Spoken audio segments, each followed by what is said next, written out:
Hello and welcome to Political Bazaar. Today we will be discussing about Uttar Pradesh. Of the 80 seats, 53 have gone to the polls. 27 are going to polls in two phases, one on May 12th and May 19th. To discuss this and more with me, I have Sanjay Singh, senior analyst with the First Post, and Gaurav Choudhary, deputy executive editor. Thank you, Sanjay. Thank you, Gaurav, for coming on Political Bazaar. Let me ask you, Sanjay, you've been extensively traveling across Uttar Pradesh. 80 seats have gone, 80 seats in total, 53 have gone to the polls. What is your reading from the 53?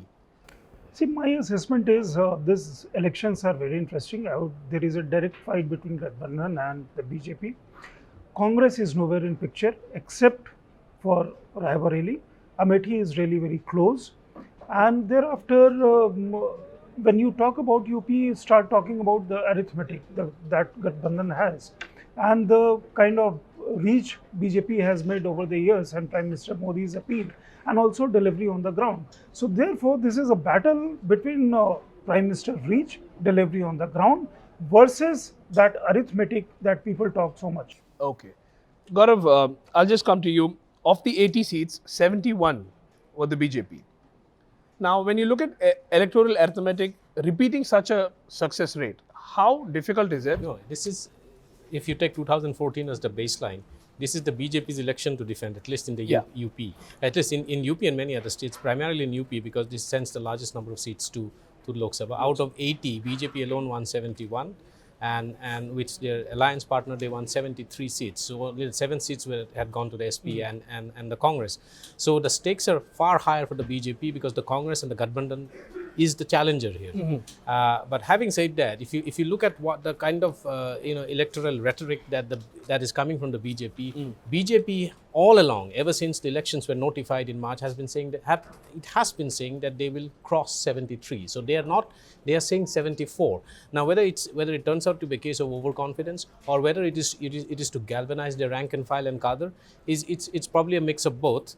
But having said that, if you look at purely from an electoral campaign point of view, BJP is far more visible than Gathbandhan and Congress is. All right. Sanjay, Gaurav made an important statement. He said that they are defending, or even they might go a bit more ahead. Now, my question over here is that a lot has been talked about how the Gathbandhan, the SP, BSP combined, would actually dent the BJP's ambitions in the state. Do you think, from your travel, from your reading, how do you see the SP, BSP combined? I think the mistake we make, most media persons and also analysts and psephologists, that you take caste as a block.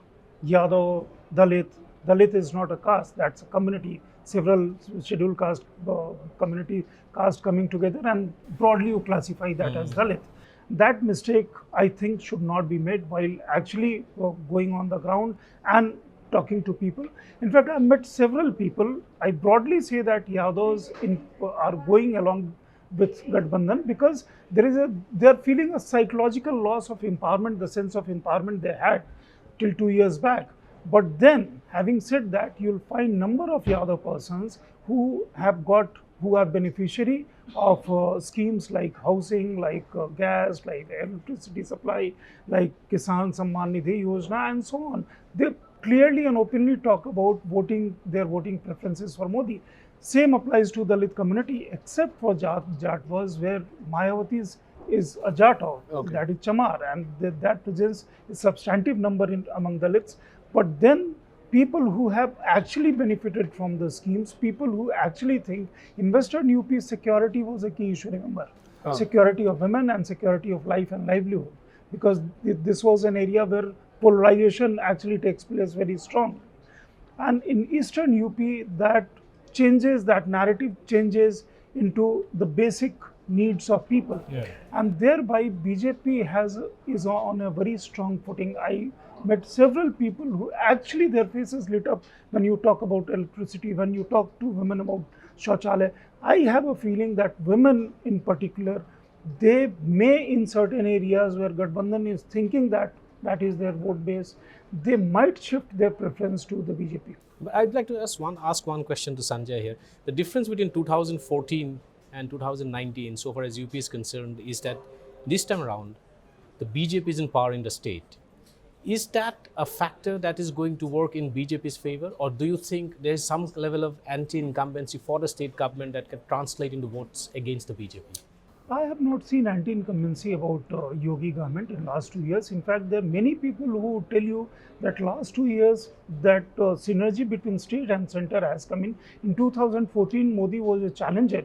Yes, wave was there, but not many people were willing to say that, accept that wave was there. I think in 2014, what has changed between 2014 and 2019, people now believe Modi as somebody who can deliver. There was a hope, and on that hope, he has delivered something to keep that hope going, and also the trust factor, which they believe he has given this much and he is going to give more. And don't forget this Balakot strike, that has actually kindled people's hope and faith in Modi as a strong leader. So this, so just to paraphrase what you said, this is more like a referendum in election for Modi, or rather a presidential kind of a campaign that the BJP is running. And does it negate, the problems that BJP might actually run into so far as candidates are concerned? Does it actually help BJP offset the problems in candidates' elections? That's a very interesting question. Referendum, as it is parliamentary election, you can take that as referendum. Presidential style, yes. When Modi says that your vote, the vote that you cast, the button, when you press that button, it is directly credited to my account. He is saying that very smartly, because I have seen situations where there is strong anti-incumbency against the candidate. Somebody who was there for 2 term, 3 term, or even 1 term and has not delivered on the ground. But then that particular part of his anti-incumbency is compensated or overwhelmed by Modi's appeal to the people. Modi's charisma reach to the people. And this is happening in several cases, whereby the number may reduce. If that number goes down, then there is a problem beyond a substantive point, then that candidate loses. But then Modi's appeal is kind of, I think, is so pervasive out there that candidates anti-incumbency, to a great extent, that particular loss or gain has been compensated. It's compensated by Modi's appeal. You made a comment that the Congress is not really a player in this one. Just elaborate a bit on that. I'm just going to add, is that also a reason why Mayawati was refusing to actually, bring the Congress also on board this Mahagathbandhan? See, in these elections, don't forget that every regional party has much higher stake than it used to be. Oh. And Mayawati, in terms of when final comes to nitty-gritty, supposing, going hypothetically, the opposition has a chance, then the number game starts, and thereby Mayawati, if somebody has to win from Congress, obviously they win from cost of BSP and SP.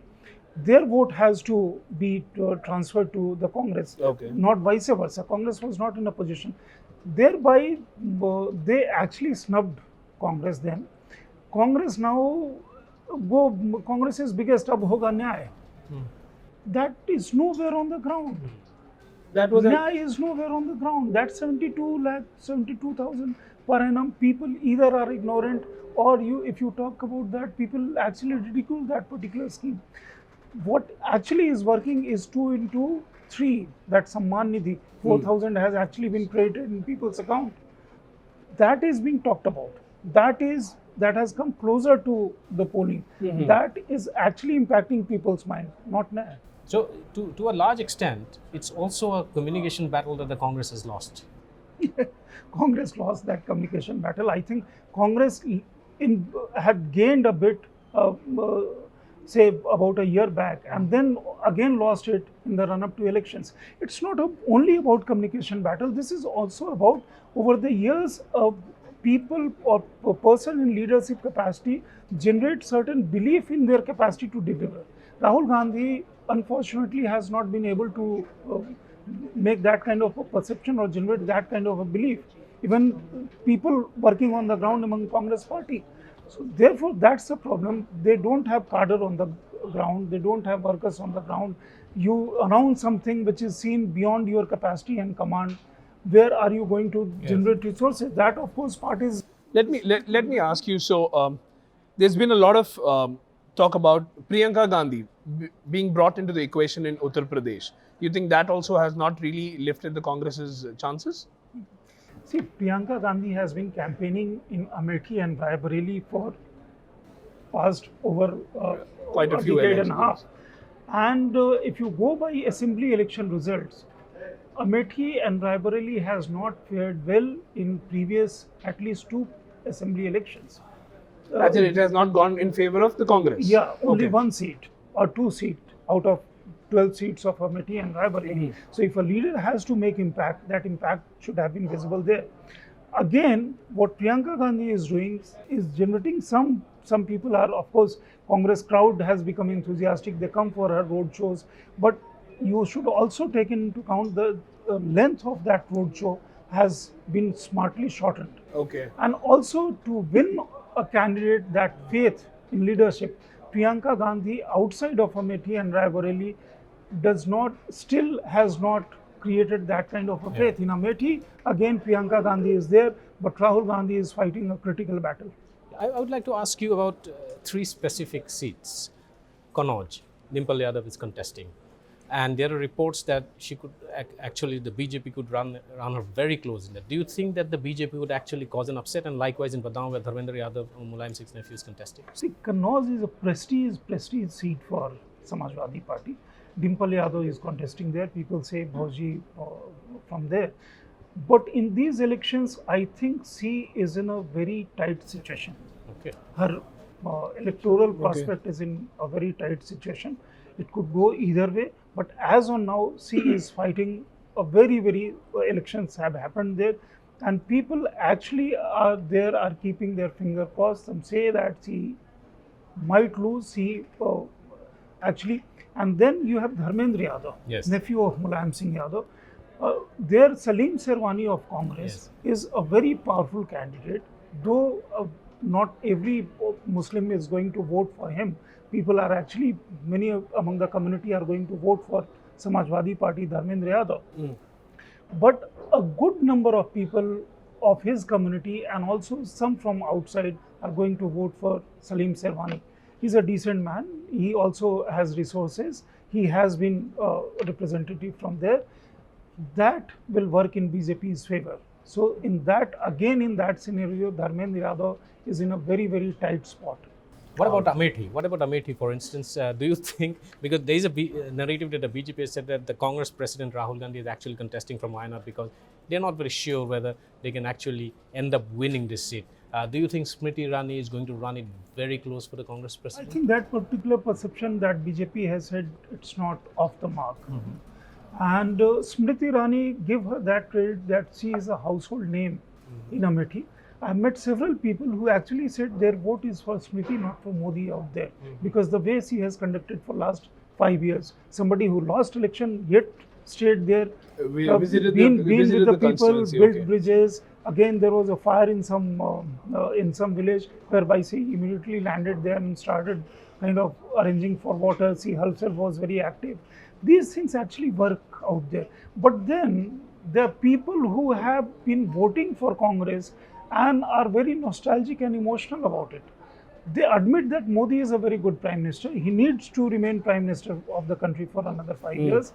But say, यहाँ एक seat Modi ji छोड़ दें तो क्या है? And they have this kind of, that logic is bizarre. You come here just because Rahul Gandhi contests from here.